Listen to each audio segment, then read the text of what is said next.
Fender ToneMaster Pro owners, Christmas has arrived early. We are getting firmware version 1.7.53, and this is a huge update.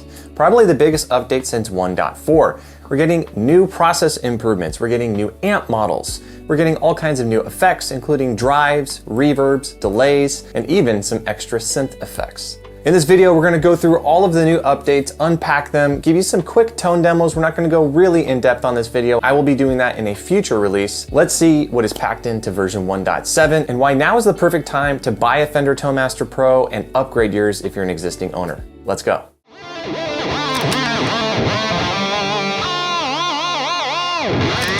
Hey guys, welcome to the channel. This is Music for Miles. We do all things guitar and music, including modelers, and my favorite modeler is the Fender ToneMaster Pro. So let's dive into version 1.7. Let's see what comes in this awesome update, and let's start with what everyone is looking for, and that's the new amp models. We are getting 4 new amp models in this release. Some are in half-stack versions, amp head only, or in combo. So let's start with the new Fender model that they're releasing. We are getting the Fender 65 Twin Reverb Blonde.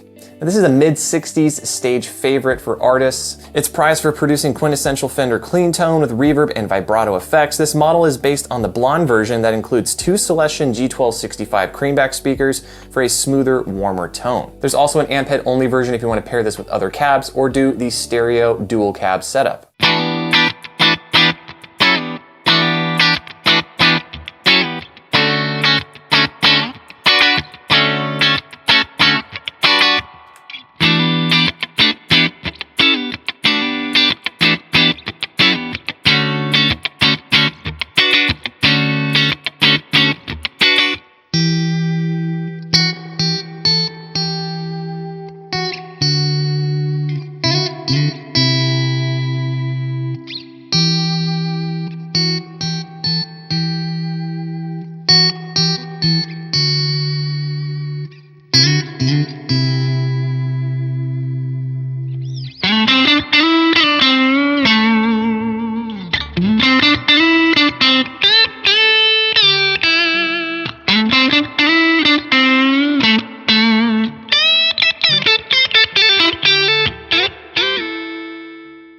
Moving along, the next model we're going to be getting is the Hiway 105. Now this is based after a Hiwatt model. This is inspired by the Hiwatt DR105. It's a rare late 70s Canadian import version of the DR103. It captures the same big, bold, clean tones of the original 100-watt head with the added flexibility of cascading both channels to get incredible crunch by turning up both volume controls. If you are a Doom guitar player, you're going to love this. This is probably one of the most popular amps that was used for Doom metal in the 70s.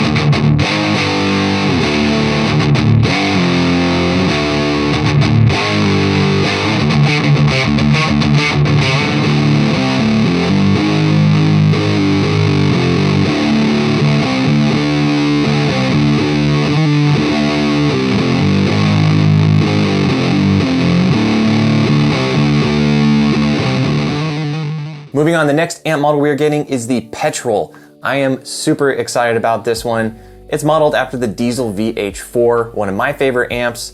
If you're a Tool fan, you're going to love this amp.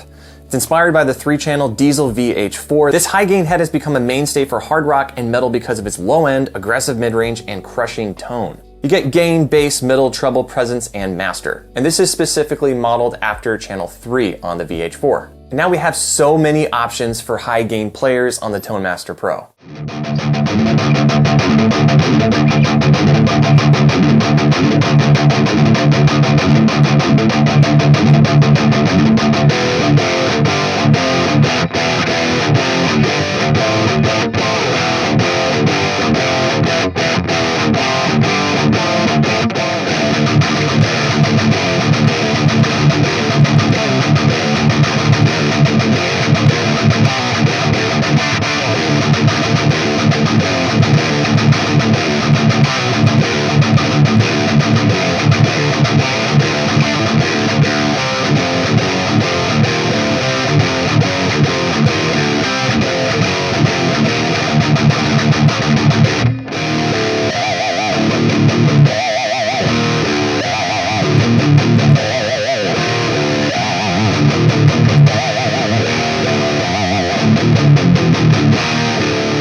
Moving along, we're gonna get ourselves a television on this release.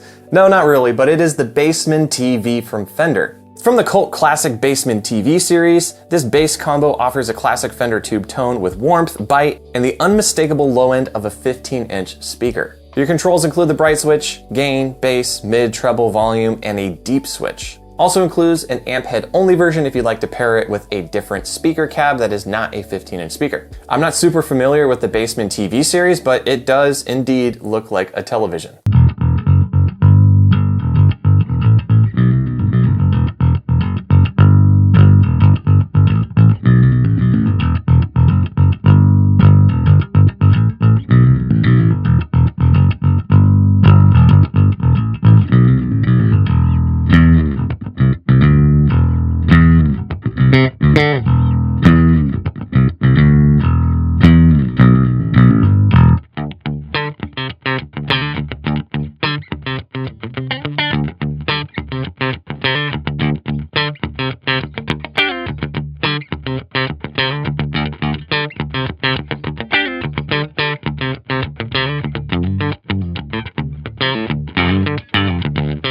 So those are the 4 new amp models included with the 1.7.53 update. Let's move on to cabs. Now when it comes to cabs, Fender is releasing a 112 Deluxe D120 cab, a 212 Twin D120 cab, a 212 British Alnico 100. Now this one is an impulse response collection of the Marshall Bluesbreaker cabinet with two 12-inch Celestion 100 Alnico speakers. We're getting a 412 Hiway cabinet. It's an impulse response collection of the high watt cabinets with 412 Fane speakers. We are getting a 412 Petrol V30 modeled after the diesel 412 cabs. This one includes a 12-inch V30 Celestion speaker. And we're getting the 1x15 Bassman TV cab, and it's gonna be modeled after a 15-inch Celestion speaker. All right, let's dive into effects because there is a lot in this release. Let's start with the Stomp Boxes. The first new Stomp Box we're gonna get is the SDD-Boost. Inspired by the preamp section of the 80s era Korg SDD-3000 delay, this distinctive boost also adds tonal characteristics that many famed players use to sculpt their sound. Includes an input, adjust your input signal level, output, and level. We are also getting an XO boost. Inspired by the exotic EP booster, this boost pedal replicates the preamp section of the EP3 Echoplex, imparting pleasing tonal characteristics that make it an always-on pedal for some players. Your controls are going to be boost, provides a 3 dB of additional gain, bright adds brightness to the signal, and gain, you can adjust the amount of distortion. Next up, we have the Sapphire Drive. This is inspired by the Boss Blues Driver. The iconic pedal is heralded for its throaty overdrive sound that feels like a cranked tube amplifier.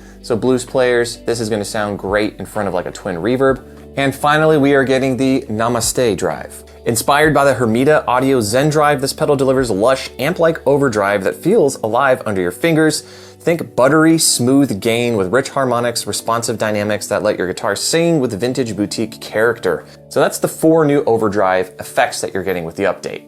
Let's move on to delays. We're getting 7 new delays with this release, which is huge. And a lot of these are going to be mono and stereo versions of each other. Let's start off with my favorite delay of the bunch. That's going to be the stereo digital delay. It's a stereo version of the digital delay that provides pristine input signal repeats with separate left and right controls for delay time and divisions. Also has a really cool graphic, keeping it nice in 80s. Next up is the digital hold delay. Based on the hold mode of the Boss DD3, this classic 12-bit delay pedal allows the player to hold a delay loop and adjust the parameters for a variety of wild effects. When the hold is enabled, the repeats delay buffer contents until the hold is disabled. And in this release, we're also getting a stereo digital hold delay, so it's pretty much the same delay, but you get a stereo version of this. Next up is a big one, the Echelon delay. Inspired by the Lexicon PCM42, this classic 80s era rack delay was the standard for pro session guitarists and is still revered for its high quality digital delay and modulation effects. Probably one of the most advanced delays on the Fender Telemaster Pro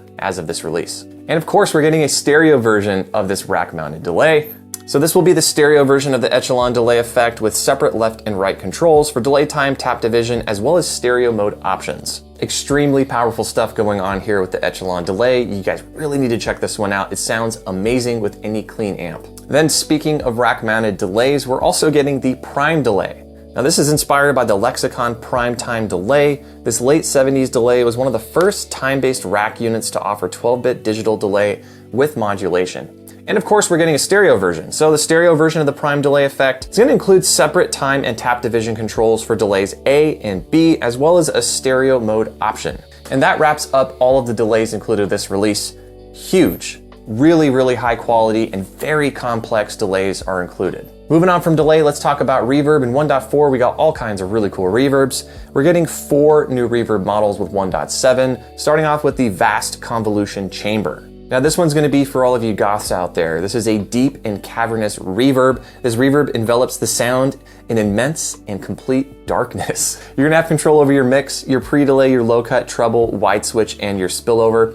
It's worth noting that only one convolution reverb can be used at a time. So if you're using a Fender model with built-in reverb, you're gonna have to go with a amp head or a combo that does not have that built in. This one also has a really cool image on here of a canyon. It's all blacked out, so all my goth fans out there, you're gonna love this reverb. Next up is the Ethereal Convolution Hall Reverb.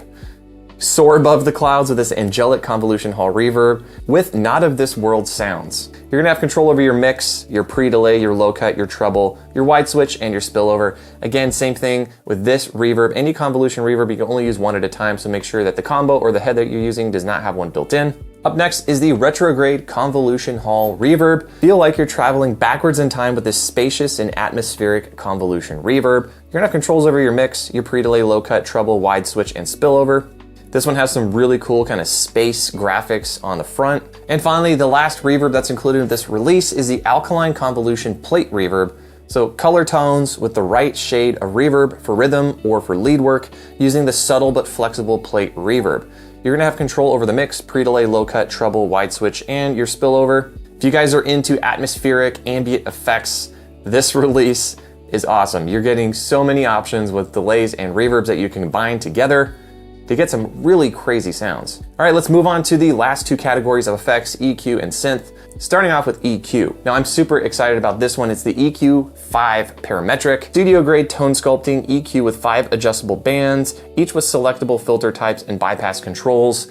And you can see here from the graphic of your controls here, this is a much more in-depth EQ than we've had in previous releases. Now the master EQ, there is a high cut and a low cut setting, but now you can attach it to your chain and have even more control. Then we're gonna get individual filters. We're gonna have a high cut filter and a low cut filter, basically breaking apart the high cut, low cut filter and giving you control over each individual parameter. Finally, we're getting a notch filter. Simple filter that removes selected band of frequencies, typically used to reduce a specific problem or frequency that is causing feedback on vocals or acoustic guitar. Hopefully this resolves a lot of feedback issues that I've seen a lot of users complain about. Now let's move into the synth effects, starting off with the Cerberus polysynth. The Cerberus polysynth unleashes 3 synth voices that each snarl with a distinctive tone, much like its 3-headed namesake of the ancient Greek myth. From deep growling bass to shimmering harmonic fire, together they guard the gates of your signal chain, transforming any guitar into a ferocious polyphonic powerhouse. Wow, that was a mouthful to say. You're gonna get all kinds of controls on this. It'll probably take me 10 minutes to go through the controls. Now coming out with the Cerberus polysynth, you're also getting the Aethon polysynth. And like its triple-headed canine sibling, the Aethon synth turns to ancient Greek mythology for its name as well, singing in a single powerful and radiant voice, just like the fiery namesake steed that divinely drew the chariot of the sun god Helios across the heavens each day. They're getting a little wild here with the mythology on this one. The controls on this one are a little bit more simplified, but you still have all kinds of different ranges. Finally, the very last synth you're going to be getting on this release is the Wavemorph, and hopefully there's no crazy tongue twisters on this one. Step into another universe with the extraordinary synthesizer that seamlessly transforms one waveform into another, creating sounds that shift, shimmer, and evolve in real time, and delivering fluid, living tones that pulse with movement and energy. Again, another really in-depth synth. You have all kinds of controls on this one as well. The only difference here is it's not deriving its sound from Greek mythology, apparently. All right, so that's all of the new models and effects that are included with 1.7.53. Let's talk about some of the improvements to the device. We are getting new MIDI capabilities, MIDI over USB. MIDI messages can now be sent and received over USB. It removed the limit of 5 block presets per block type. Users now have a total of 500 block presets to use across all amps, cabs, and effects. We're getting block preset support for dual cab mic combos and half stacks. Loops 3 and 4 can now be added to mic and line signal paths. There's a new option in global settings to enable swipe up and swipe down on the screen. That's huge. I can't wait to try this one out. Bank divider lines are now shown when you're reordering your presets. for better visibility in your lists. This is huge. The loop timer has been extended to 3 minutes. Ability to rename your MIDI channels. Third-party IRs will now maintain all parameters when selecting new IRs. Keyboard improvements for those who are typing on the device itself and not using the Pro Control app. And finally, parameter acceleration has been added to the knob and slider controls for parameters with larger ranges. Now there's also a bunch of fixes included in this firmware upgrade, and that's pretty much it. Guys, if you haven't upgraded yet to version 1.7.53, you absolutely have to. You get so many more options, and the ToneMaster Pro is one of the most powerful modelers on the market now. The only thing it doesn't do is amp capturing. And you know what? That's something I like to leave to the pros anyways. If you're looking for in-depth demos of these new sounds, I will be releasing those in future videos, so be sure that you subscribe to the channel if you want to hear some of those new Fender ToneMaster Pro effects. And until next time, I'm Michael. Thanks so much for watching. See ya.